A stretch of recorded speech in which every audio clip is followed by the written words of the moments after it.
सीताराम, जय माता दी सभी को। तो आज का सवाल है कि साधना के बाद, किसी भी मंत्र की साधना के बाद हम उस मंत्र का प्रयोग कैसे कर सकते हैं। तो शुरुआत में जैसे हम कोई साधना करते हैं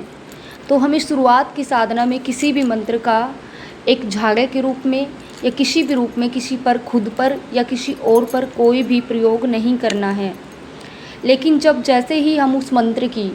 2 से 3 बार साधना कर लेते हैं तो उस मंत्र का हम एक साधना के रूप में प्रयोग कर सकते हैं। साधना के रूप में प्रयोग कैसे करना है, जैसे कि हमारे परिवार का कोई सदस्य है या खुद हम हैं, तो हमारे शरीर पर कोई भी दिक्कत आती है, जैसे कि हमें सिर में दर्द है, सिर चकरा रहा है, परिवार में किसी की तबीयत ख़राब है,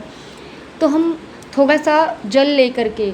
और जैसे अगर आपके पास गुरु है तो पहले गुरु मंत्र का जाप करना है, गुरु से आदेश लेना है कि क्या मैं इस मंत्र के द्वारा खुद पर या अपने परिवार पर प्रयोग कर सकता हूँ। अगर जैसे गुरु आदेश हो जाता है कि आप उस मंत्र का प्रयोग कर सकते हो, खुद पर कर सकते हो या अपने परिवार पर कर सकते हो, तो फिर आपको कोई भी चिंता करने की आवश्यकता नहीं होती। आप बिना किसी डर के उस मंत्र का प्रयोग एक झाड़े के रूप में भी कर सकते हैं और या फिर जल अभिमंत्रित करके भी कर सकते हैं। अगर आपका गुरु है तो, और उस जल को अभिमंत्रित करके थोड़ा सा जल लेकर के उसमें फूंक लगानी है। जैसे ही आप मंत्र का जाप करोगे तो मंत्र का जाप करते हुए अगर छोटा मंत्र है तो आप 1 माला करके फूंक लगा सकते हैं, बार बार उसकी कम से कम 7 से 11 माला निकाल करके।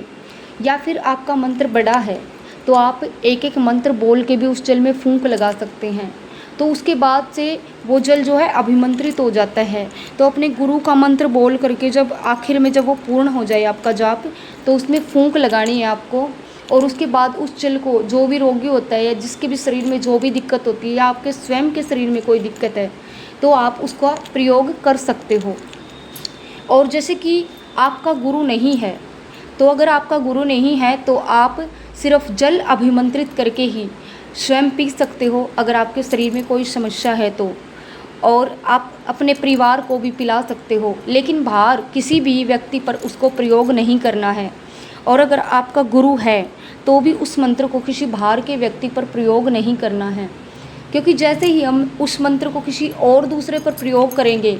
तो एक पल के लिए तो वो उसको आराम कर देगा, लेकिन जैसे ही हम बाहर जाते हैं या उसके पास कहीं बाहर अपनी जो पूजा का आसन होता है उससे उठ कर के जाते हैं तो एकदम से उसके ऊपर जो भी नेगेटिविटी होती है वो हमें पता नहीं होता। और ना हमारी शक्तियाँ इतनी मजबूत होती है 2 से 3 बार की साधना में कि उसके ऊपर जो भी नेगेटिविटी है उसका पता लगा पाए। तो उस समय पे होता क्या है, उसकी जो नेगेटिविटी होती है वो सारी हमारे शरीर पर आ जाती है और एकदम से फिर हमारे शरीर पर आकर कटना शुरू हो जाती है कि हमारी जो पहले की खुद की नेगेटिविटी वो तो कटी नहीं, लेकिन दूसरे की नेगेटिविटी और आकर हमारे शरीर पर हावी होना शुरू हो जाती है। तो इसीलिए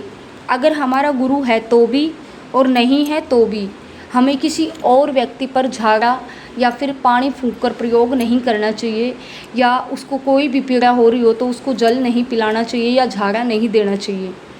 और अगर आपके स्वयं के शरीर पर कोई दिक्कत है, अगर आपने किसी मंत्र की 2 से 3 बार साधना की है और आपको साधना के अनुभव भी हुए हैं, भले ही आपका गुरु हो या फिर ना हो, तो आप उस जल को अभिमंत्रित करके, जैसा कि मैंने आपको पीछे बताया है, तो आप उस जल को पी सकते हो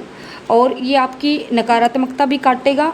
और उसमें जैसे जिस भी देवी देवता का या फिर कोई भी आपका इष्ट है जो आपने मंत्र जाप जिसका भी किया है, तो आप उसको बोल सकते हो कि कोई भी नेगेटिविटी या कहीं से भी आए, मेरे घर में भी कोई नेगेटिविटी हो,